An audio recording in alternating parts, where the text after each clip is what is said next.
As you mentioned, there's kind of a lot of evidence to show that it can enhance muscle performance. But now we're finding that creatine can also impact the brain and cognitive function. There's a growing body of literature to show that creatine can improve brain function with and without exercise. Creatine is just made up of 3 amino acids. Amino acids are just the building blocks of protein. So anytime you consume protein, you're consuming some amino acids, and your body can synthesize creatine primarily in your liver and kidney, but also in your brain as well. Scott, welcome to Triangle Theory. Happy to be here. Tell us about your obsession with creatine. So it started actually in 2008 is my first creatine supplementation research study. And I know that seems like a long time ago because it is. So I know I look young, but I'm actually pretty old. That must So be the yeah, I've been secret. studying.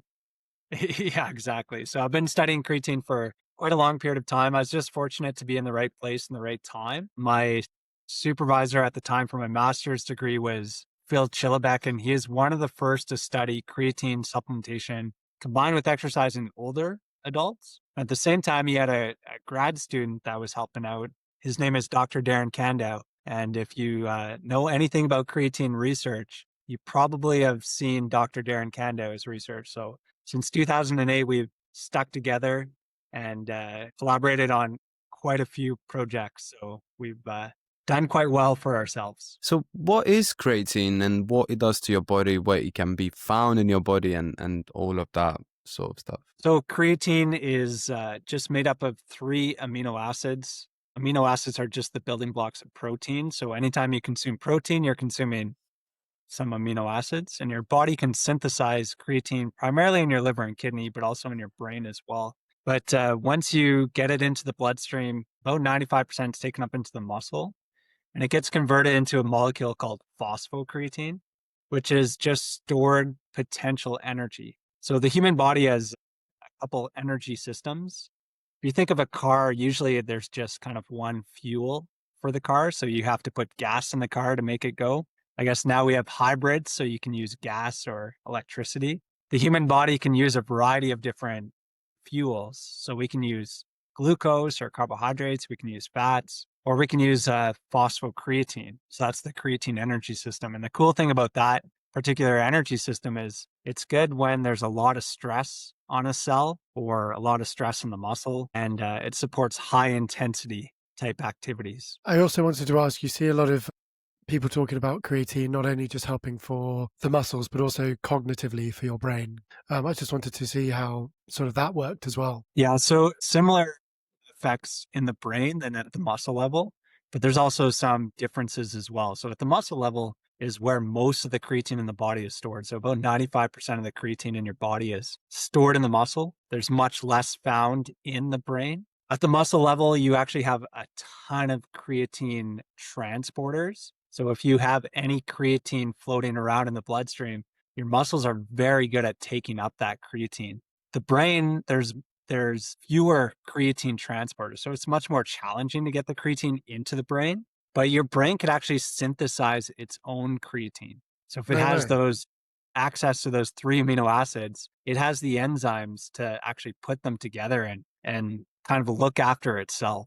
So it has fewer creatine transporters, but it has that synthesis capability. And as you mentioned, yeah, there's kind of a lot of evidence to show that it can enhance muscle performance. But now we're finding that creatine can also impact the brain and cognitive function. Just to say, so for those that say might not necessarily be using it for the benefit of going to the gym or exercise, but just want to take it as a supplement or vitamin, would you say it'd be the better of the vitamins to take if you were going to take something daily? Absolutely, absolutely. There's a growing body of literature to show that creatine can improve brain function with and without exercise. I would also suggest that exercise is kind of foundational for human health. So if they're like, I don't exercise, do I need this supplement?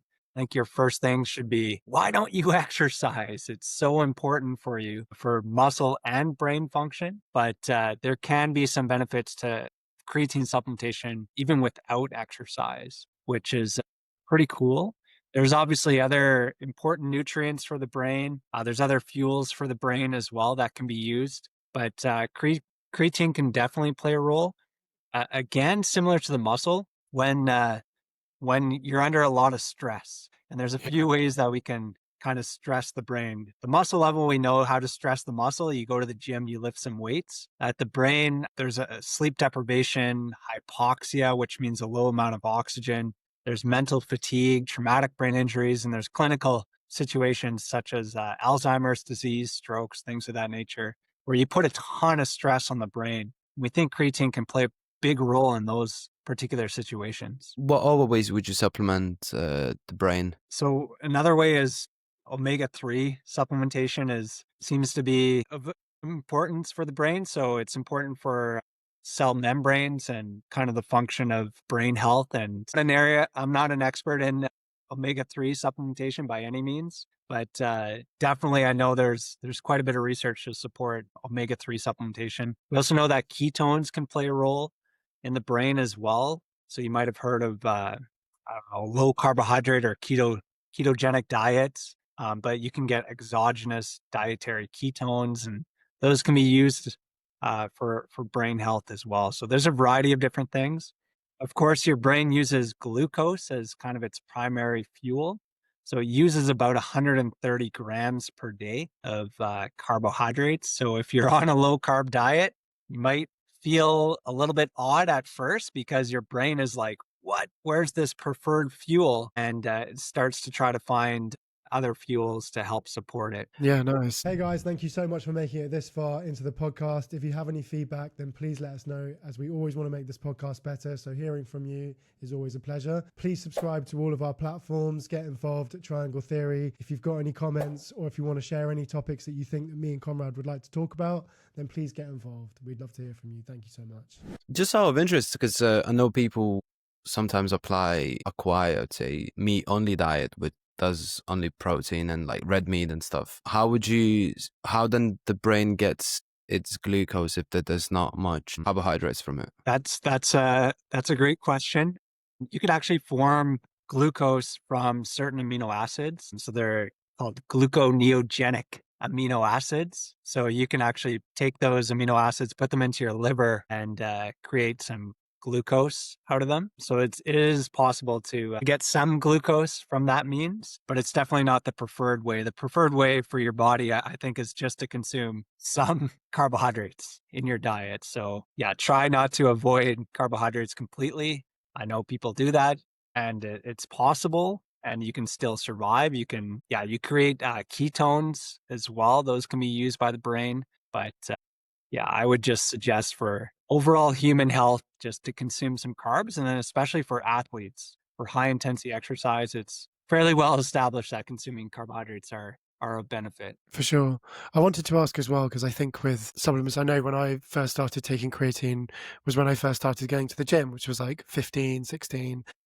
And now you can sort of even get omega oils for kids. Do you think that there's like an age in which people can start taking creatine, whether that sort of be from young adolescent to teenagers to young adults? Is there like an optimum age where someone can start supplementing creatine? So I'm going to answer that question in two ways.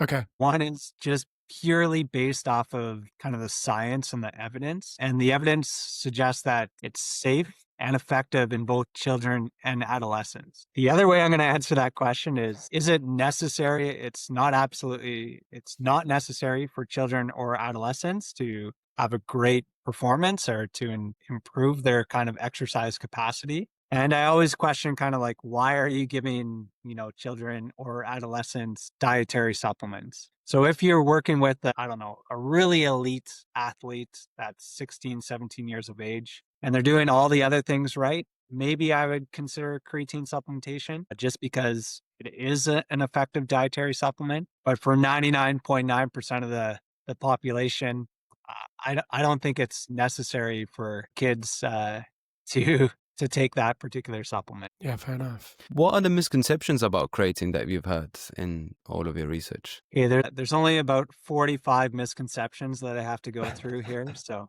there's quite a few misconceptions. Probably the biggest one's probably that it's bad for your kidneys. And I think the reason why is because creatine it's broken down into a metabolite called creatinine. And creatinine is measured in the blood. And then a normal situation, if that marker is elevated, it means that your kidneys are not functioning properly. So this is what is commonly measured. If you're concerned about your kidneys, you go to the doctor, they'll take a blood sample, they'll measure your creatinine levels. If it's at a certain level, if it's elevated, then the doctor, that's a red flag for the doctor, and they say, like, something is wrong with your kidneys. The problem, though, is if you're on a creatine supplement, you just have more creatine in your body, and that value, that creatinine marker, might just naturally be elevated just because you have more creatine, not because your kidneys are having any sort of dysfunction. But the doctor will say, why is this elevated? You must be damaging your kidneys. They just don't understand kind of creatine metabolism, and they're just being really cautious. They're not trying to cause any damage to you. They're just trying to be protective of the patient as much as possible. But if you actually look at other kidney function markers like cystatin C, or you actually measure creatinine clearance, not just in the blood, but also how much is being filtered through your kidneys, there's no evidence that creatine actually causes any sort of kidney dysfunction. So that's probably one of the biggest myths or misconceptions about creatine. But yeah, there's a lot more. If you want me to continue on, another one is what it causes hair loss as well. So there was a study done in rugby players in 2009, and the creatine group showed an increased conversion of testosterone to dihydrotestosterone, or DHT. And everyone was like, what? DHT was elevated in the creatine group, and DHT has been linked to male pattern baldness. So since that time, since 2009, no matter what, you put out great information on creatine supplementation. You convince them of all the benefits of creatine. Somebody will say, it causes you to lose hair. I'm not taking that particular supplement. So just last year, we actually did a 3-month study. I know it's only 3 months, so we made it as kind of as short as possible. Just it's hard to run long-term studies. We gave 5 grams a day, and we had direct measures of hair, and we found no evidence of hair loss. And if you guys can see me right now, I have no hair, so I'm not really the best kind of advocate for that particular research. And if you know Dr. Darren Kando, he also has no hair. Jose Antonio, Grant Tinsley, all my good friends that study creatine, we have absolutely no hair on our head. So it's a difficult challenge for a myth for us to bust. But again, the evidence shows that, it does not cause hair loss. That's probably from getting the PhD more like than taking creatine. That's what I said. I said it's the academia that causes hair loss, not the creatine that's stressing me out. Sorry, Conrad, you go. I wanted to also ask, does that kind of impact how you're taking creatine? Because you can take in a powder and tablets. I've seen people taking gummies now. Because I remember when I was younger, I started taking creatine when I was like 16. And my mom, obviously, she didn't know anything about creatine, but the fact that I was taking tablets, she said, oh, you're going to ruin your kidneys and all that sort of stuff. So does that kind of impact anything on your body, really? No. So there's different forms of creatine. So as you mentioned, tablets or powder. Most of the research is done just on creatine monohydrate powder. There's also other alternative forms of creatine as well that I can talk about. And then, of course, there's creatine gummies that are just kind of exploding right now as well. To date, there has never been a creatine gummy research study. So I think you just need to take that with a grain of salt, especially if you're just trying to be purely evidence-based. But there is some evidence that some of the creatine gummies actually contain creatine within them. There's also some evidence that some of the other brands of creatine gummies contain zero creatine. Really? Wow. Which is kind of crazy. And some of the risk of putting the creatine in the gummies, or the challenges of putting creatine in gummies, is that it will degrade into creatinine, that metabolite. So if you put it in liquid form, it will start to do that as well. So that's a big challenge. But some of those creatine gummies, they actually contained no creatine, and also no of the metabolite, no creatinine as well, which suggests that there was zero creatine in that product to begin with. But these products are being sold on Amazon and things like that. So you need to be pretty cautious. Yeah, anytime you buy a dietary supplement, I recommend that you get something that's third-party tested, because it's a challenge out there for sure. How would you take creatine if it was like the most optimum way to supplement it? And just with creatine powder, you mix it with water, but also if you ingest it with protein or carbohydrates, that will help with the creatine uptake as well. There's also some evidence if you take it close to exercise that it can also get into your muscle a little bit easier as well. So there was a pretty cool study where they did unilateral cycling. So they just cycled with one leg and exhaustion. And afterwards, they took creatine. They took muscle biopsies from both legs, the exercise leg and the non-exercise leg. And the exercise leg actually took up more of the creatine. So I do suggest if you want to optimize creatine uptake, yeah, take it with a carbohydrate or protein source and take it close to exercise. Nice.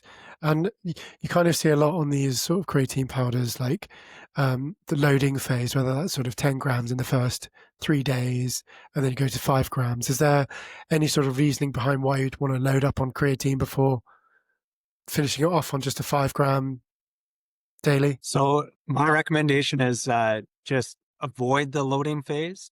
Okay. And there was a recent study, it was just 8 weeks in duration, so relatively short. They did the same strength training protocol. There was one group that did the loading phase and dropped to a maintenance dose, so about 20 grams per day for 7 days, and then dropped to the maintenance dose of 5 grams per day. Another group just got that maintenance dose, and at the end of the day, their adaptations to the exercise program were the exact same. So we know that just consuming a lower dose of creatine will saturate your muscles over time. And yeah, you don't need to do that loading phase. Probably the only time I would consider it is if you just want to saturate your muscles as quickly as possible. Yeah, there is evidence that even in 3 or 4 days, taking 20 grams a day, you can saturate your muscles. And does creatine work differently for men versus women, or let's say trained versus untrained individuals? That's a great question. That's a great question as well. So what we do know is that females, they actually have a little bit higher concentration of creatine in their muscle to begin with, and they tend to be slightly less responsive to creatine supplementation. I think just because they have, again, more in their muscle to begin with. That doesn't mean that it's not effective.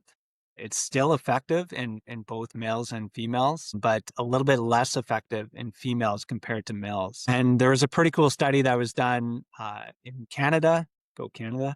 And I was done in Edmonton by a researcher named Dr. Gordon Bell, and he looked at responders and non-responders to creatine. So is there a difference in kind of how somebody would get the benefits of creatine? And he found two major factors. One was how much creatine you had in your muscles to begin with was one thing. So if you had lower amounts of creatine in your muscle, you tended to be more responsive to creatine.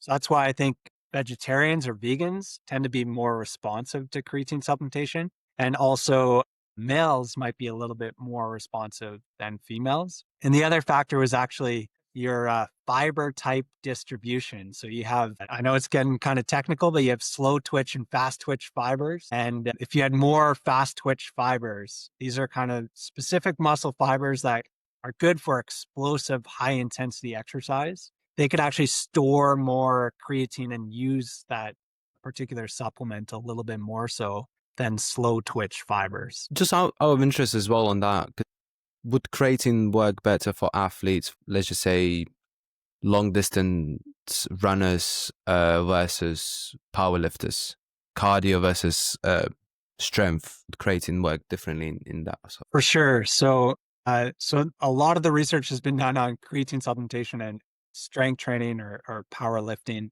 That's very well established. If you look at that particular energy system, the phosphocreatine energy system is really good for that explosive high intensity exercise. I punched my keyboard when I said that.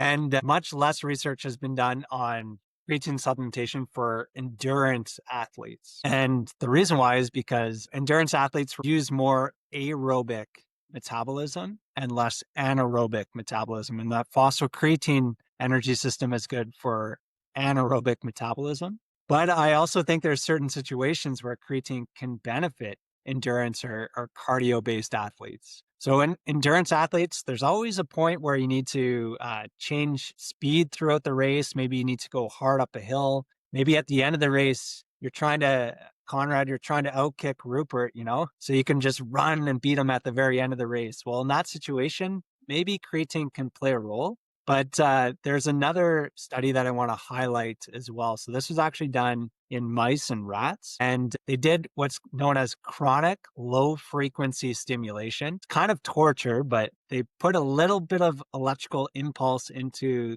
the muscles, and that causes a muscle contraction. And they would do that just a little impulse every couple seconds for 12 hours a day. So it was a lot of movements or a lot of muscle contractions or exercise. And the reason why they use that model is because that model will stimulate a lot of increase in mitochondria, and they get really good endurance improvements. So it's basically like extreme endurance training.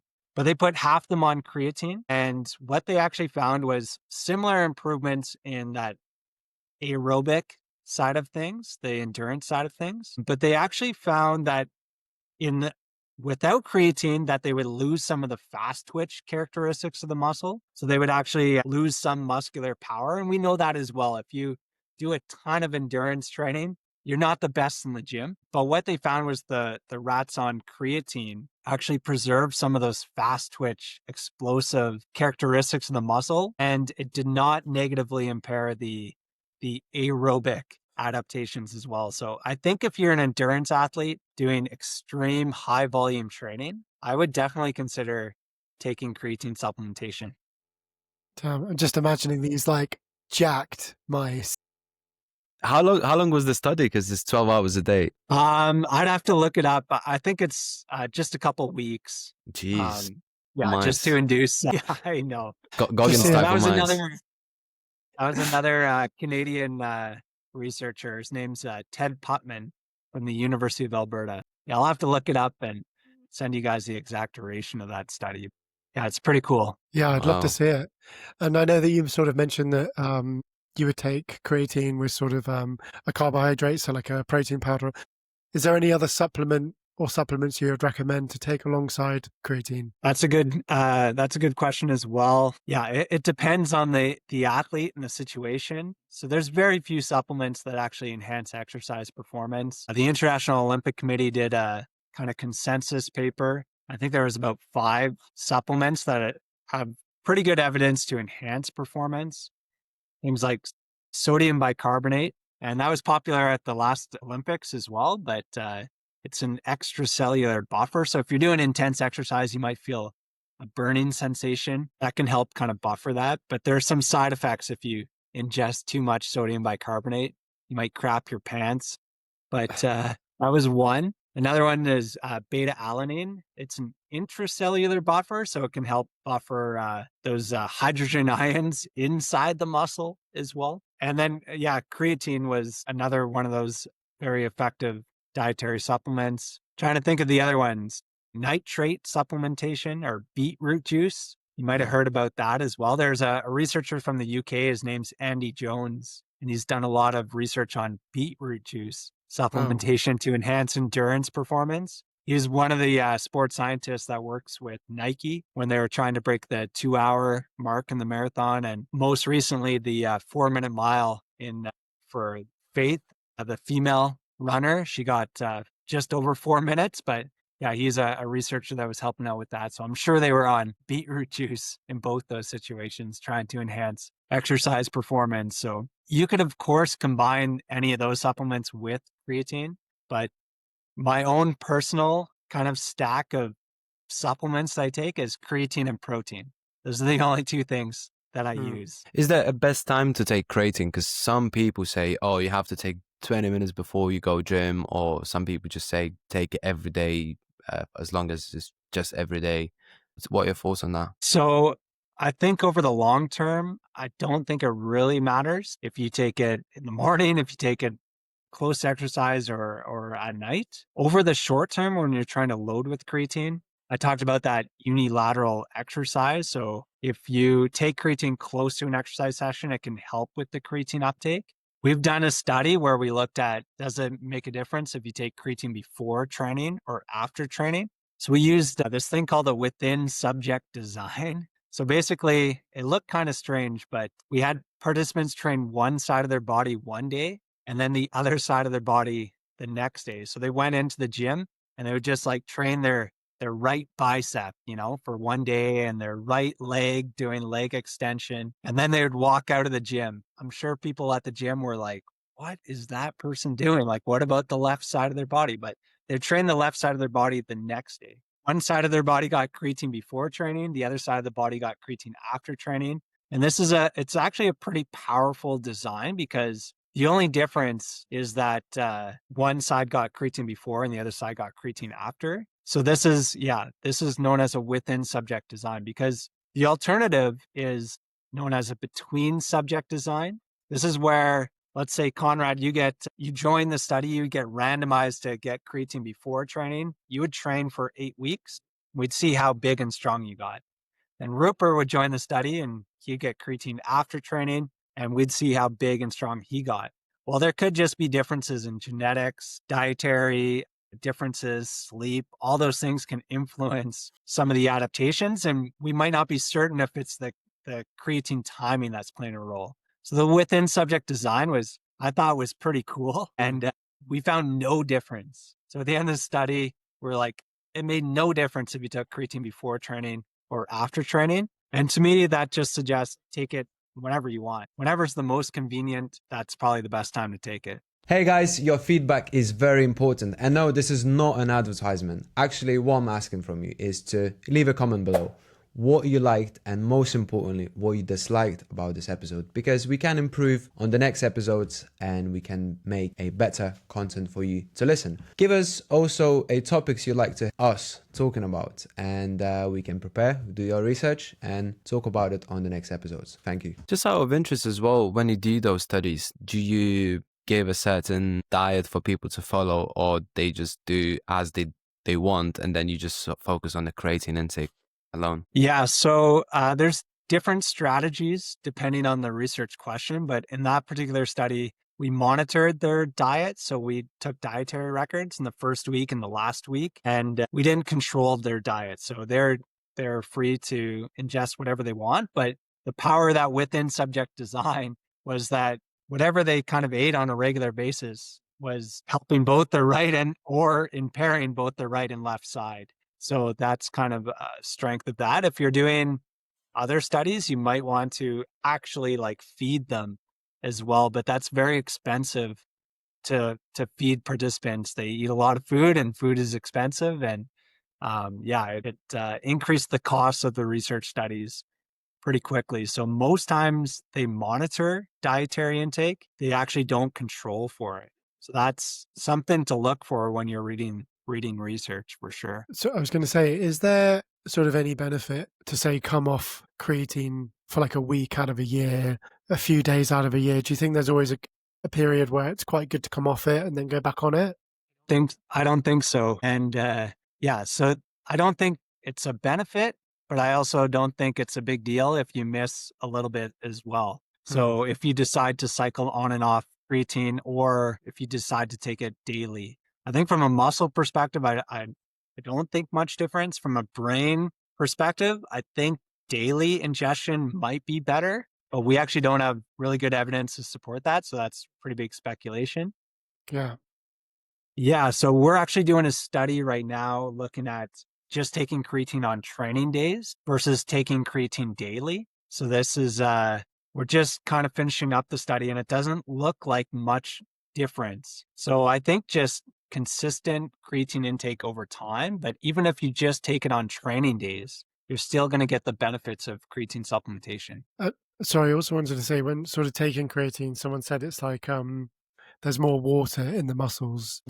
Would you say staying as hydrated as possible or drinking more water has more of an effect on the way creatine works in your body? So creatine will draw a little bit of water into the muscle. That will cause a little bit of cell swelling. And we typically think of swelling as like a bad thing, but that actually stimulates muscle to grow. So it's actually a good thing. And there was a pretty cool study that was done in Brazil where they looked at the ratio of intracellular water. So how much water was in the muscle to how much muscle they actually had. We know that muscle itself is about 75% water. So that's what they found at the start of the study. They started them on creatine supplementation, and after 8 weeks, they looked at that ratio again, and they actually found the exact same ratio. So it wasn't like creatine drew water into the muscle and just filled the muscle with water and nothing else happened. Maybe there's a little bit more water initially pulled into the muscle that stimulated the muscle to grow, and muscle was 75% water at the end of the study. So I think, yeah, people often are concerned that it's just pulling water into your muscles and doing nothing else. If anything, yeah, it might be pulling a little bit of water into the muscle, but yeah, that's actually stimulating the muscle to grow. What would you say is the ideal dosage for a young adult, older adult, and an elderly person if they're taking it? Is there a difference in the age if you're taking creatine? That's a great question as well. There hasn't been good dose recommendation strategies or dose response studies looking at young versus older adults. So a couple things happen as you age. One, they know that they actually have lower amounts of creatine within their muscle to begin with. And there's evidence that if you have low baseline levels of creatine, you tend to be more responsive to creatine supplementation. So in theory, an older adult might be more responsive to creatine, and maybe they need a little bit more creatine in their diet. But another thing happens as you age, you tend to lose those fast twitch fibers. And fast twitch fibers is really the fibers that store a lot of creatine and can utilize that creatine as well. So if you look at their fiber type change, you might suggest they probably need less creatine because they just have less fast twitch fibers. So we're not 100% sure. And we've done a few reviews, and we tend to find similar responses in young and older adults. So it doesn't seem to play a big role, their baseline levels and their fiber type shift. So yeah, I would right now just recommend for both young and older adults for the muscle level, just 3 to 5 grams a day. Both populations can benefit from that dosing strategy. Do you think that creatine can prevent people from losing muscle twitch fibers later on in life? Maybe. Yeah, so that's a great question. For sure, strengthening exercise, powerlifting, faster type movements is very effective to maintain those type 2 muscle fibers as you age. I always say like older adults should almost train like athletes do, and obviously it'll look a little bit different, but you need to at least try to move quickly as an older adult during your training to help preserve those fast twitch fibers. So that's one of the biggest things that happens as you age, as you lose those. And I think it's a combination of just the effects of aging, but also just you're not utilizing those fast twitch fibers as much. Yeah, that's definitely a good point. And maybe creatine would help preserve some of those fast twitch fibers as you age as well. I know Yeah. Rupert touched on people who doesn't exercise, but what about people who they don't exercise but they work, their job requires a physical activity like cleaners, construction workers, that do anything, would that help them to recover by taking creatine, or you have to specifically go to the gym and lift weights to actually get the benefits of it? I think occupations that are physically demanding could also benefit from creatine as well.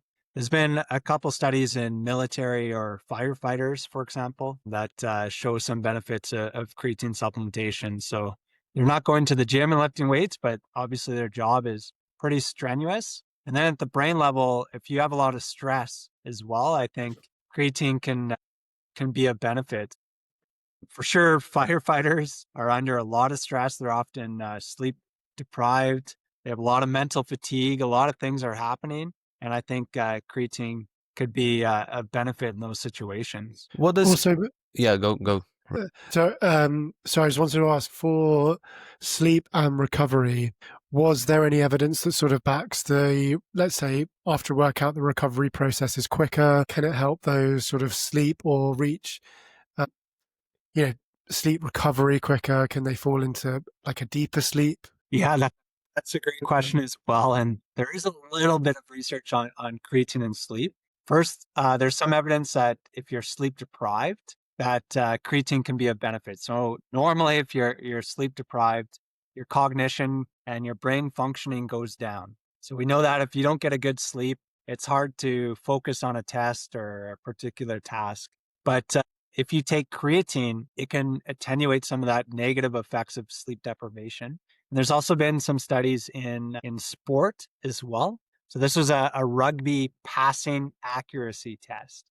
So they trying to pass this rugby ball as accurate as possible. In a normal situation, they're pretty good. If they got less than 3 hours of sleep the night before, they sucked. Their performance went way down. But if they took creatine, even if they got 3 hours of sleep the night before, their passing accuracy was pretty good. So it showed that, at least in a very short term situation, that creatine can be a benefit on the brain, even when sleep deprived. So if I'm traveling or just get a really bad sleep, I'm always making sure that I'm getting my creatine just to enhance cognitive performance. And I always think about, yeah, again, firefighters, military, maybe medical doctors that are sleep deprived and have to like do things very accurately.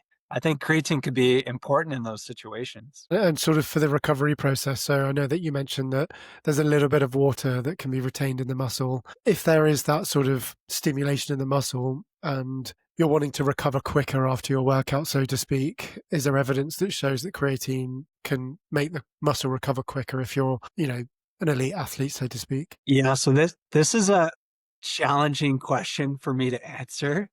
Because the actually measure recovery is a little bit challenging. There's not a lot of evidence to say like if you take creatine the next day, your performance can be better because you've recovered faster with creatine. If we look at long-term studies, we know that creatine does make your muscles bigger and stronger and functional and enhance muscular power. So if you're doing that with a similar training program, you would think that it's having some influence on recovery. So the short-term acute studies where they try to measure some of these markers of kind of inflammation and muscle damage, some of them show a benefit of creatine, but it's really not that consistent in the literature. So to say creatine enhances recovery is challenging. I would speculate that it does, but yeah, the evidence is kind of all over the place right now. What would say? Well, yeah, go repeat if you have some. I was going to say, I mean, I use creatine, and generally when I use it, like I feel like a lot better within myself, like from a psychological mental health point of view. Has there ever been any study to measure whether or not someone's mental health, whether they're sort of depressed or suffer with anxiety, or those that sort of might be in a space where they're not feeling so good, just from like a mental space where creatine could be quite a good supplement to, I don't know, boost serotonin, endorphins, that kind of thing? So creatine does work in the brain. It provides more energy. And we know that people that are depressed, for example, have lower brain creatine content. And this is definitely an emerging area of research that's, I think, is really, really cool. So there was a study that looked at just over 20,000 individuals in the US. So it was just kind of a general population study. And they showed that if you got more creatine in your diet, you're at a lower risk of depression. And that was pretty cool, but it's just observational data. It's correlation. So it's not showing causation. So if you're at all a academic nerd like myself, you know that there's differences between observational or correlations and randomized controlled trials that show cause and effect. And there was, since kind of then, there's been 5 randomized controlled trials done on creatine supplementation and depression. I'm not an expert in that particular field, but there is some evidence that creatine, in addition to their depression medication, can actually benefit those individuals. And I believe 4 out of the 5 studies actually show a positive effect of creatine in people that have depression. So I think there's a growing body of literature to kind of highlight the power of creatine in that particular population. What are some Amazing. other lesser known applications of creatine that you'd like to highlight? So one recent study was in Alzheimer's disease, and it showed a benefit of creatine. So I think that's pretty cool. There's some evidence of creatine in traumatic brain injuries, very limited, but perhaps can enhance some recovery following a traumatic brain injury, and then also following a stroke as well. There's possible benefits for creatine in that situation. We did a small study. We found some improvements in walking speed in stroke survivors, but yeah, I thought that was pretty cool. And then we're also doing a kind of similar study to that rugby study where they looked at passing accuracy. We're looking at how accurate you can putt a golf ball. So I think if we can show that, that'd be pretty cool as well. So we're looking at both kind of clinical and sport performance benefits of creatine. With regards to brain injuries, did you look into what sort of brain injuries did you look at? Was it like car crashes or more like combat sport athletes that have CTE injuries and stuff? Which ones did you look specifically at? Well, I have not done any specific research in that area, but others have. So one was just actually looking at kind of the whole population, so similar to that depression study, but they looked at this marker of brain damage. It's called NFL, or neurofilament light chain. And what they found was, again, if you got more creatine in your diet, you had lower markers of this NFL. So that was pretty cool, and maybe shows, again, some relationship or correlation between higher dietary creatine intake and lower brain damage markers. And then there's one study, but they published two parts of it, where they actually had children or adolescents that had a severe traumatic brain injury and were in the hospital. And they gave a fairly high dose of creatine. It was 0.4 grams per kilogram of body weight. And they did that for 6 months. And they measured a variety of different things, including just like how much time they spent in the hospital, their anxiety, their mood, all these things. And it seemed like the creatine supplementation was improving their recovery. It was an open labels study, which means that the participants knew what they were ingesting. So oftentimes in studies, we like to blind what they're ingesting. We might have a placebo and a creatine supplement that they look identical and the participants don't know which one they're getting. So in that traumatic brain injury study, they knew what they were getting. And so that's a big limitation of that study.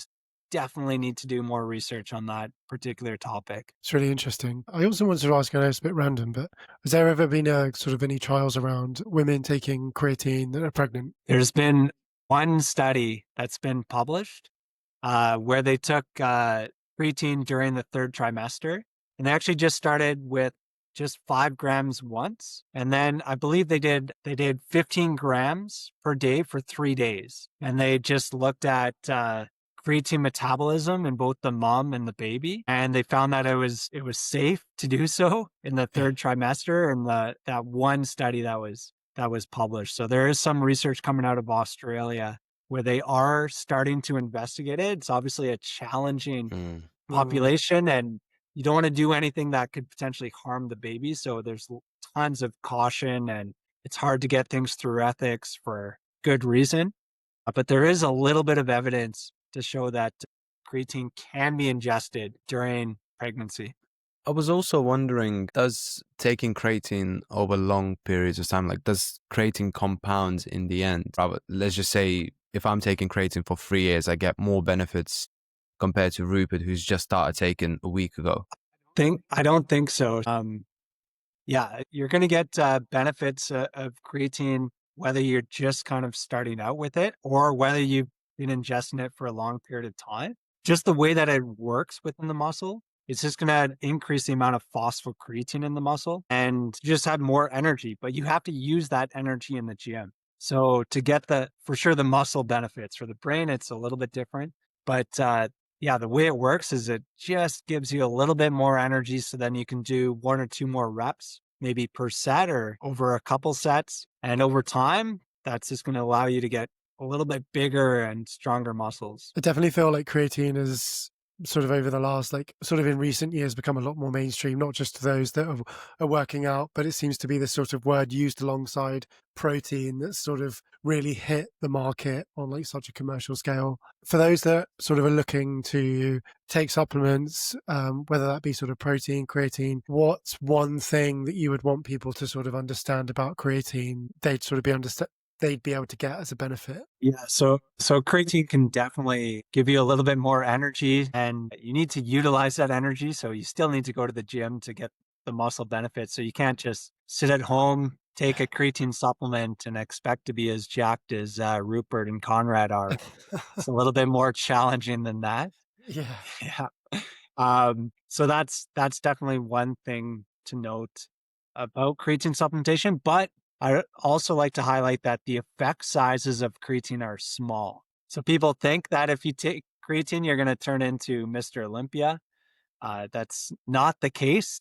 Or some females are concerned about creatine because they think they're going to gain a ton of muscle. But we actually did another systematic review where we looked at all the studies that used an ultrasound. So similar to an ultrasound where you look at a baby, we're not concerned about babies at all. We're concerned about the muscle. So we put an ultrasound on like your biceps, your elbow flexors, and we can get an idea from the bone in your upper arm to the adipose tissue just underneath your skin. We get an idea of how thick that is or muscle size. Put you on a training program and we can see how much bigger your muscles get. So it's a very sensitive tool to look at that. And what we found was that if you took creatine, it increased muscle size or muscle thickness in your elbow flexors, elbow extensors, knee extensors, and knee flexors almost equally by about 1 millimeter. So you will gain a little bit of muscle size, but it's not the be all and end all supplement that's going to have this really profound effect. So it does work, but the effect sizes are quite small. Why do you highlight the resistance training so much? So you have to combine it with resistance training. So that's important for the muscle benefits. And we've done that in a variety of other reviews as well to see if creatine can make your muscles healthier or better without resistance training or strength training exercise. But you have to combine it with strength training. So that's, I think, again, important for people to understand. So the effect size of creatine is small, and you have to combine it with strengthening exercise or resistance training exercise to get those benefits. What about exercises like jiu-jitsu, for example? Because it's not really resistance training, isn't it? Yeah, so I still think it can benefit that particular athlete because it's anaerobic in nature. It's very explosive or high intensity. So again, that phosphocreatine could just be a benefit for that particular energy system and that particular sport. We've done studies in Taekwondo athletes doing an anaerobic kicking test, so like a really explosive kicking test. And there was improvements with creatine supplementation. Yeah, if you do jiu-jitsu or combat sports, for the muscle performance, I think it's great, but also the cognitive benefits as well. So if you can react a little bit faster and be a little bit smarter than your opponent, then I think that could be an advantage as well. Scott, thank you so much. Honestly, you've been awesome. Thanks for having me. Where can people find you? Probably the best is Instagram. So Scott_Forbes _PhD. And of course, you can also come to Canada in Brandon, Manitoba. But it's a complete barren wasteland here. So there's not much here, just a lot of farmland. It's super cold. So you might need a toque, some mitts, and a really warm jacket if you want to find me there. So it's probably the best is just go to Instagram. How cold is it over where you are at the moment? Right now, it's not too bad yet.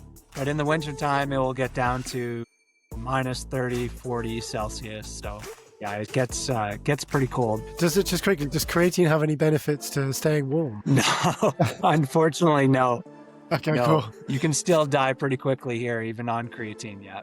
Fair enough. Well, look, thank you so much for coming on the podcast. It's been such a pleasure to talk to you and learn more about creatine as a supplement, and I'm sure so many people will benefit from this conversation. Again, thank you so much. Thanks for having me, and have a great day.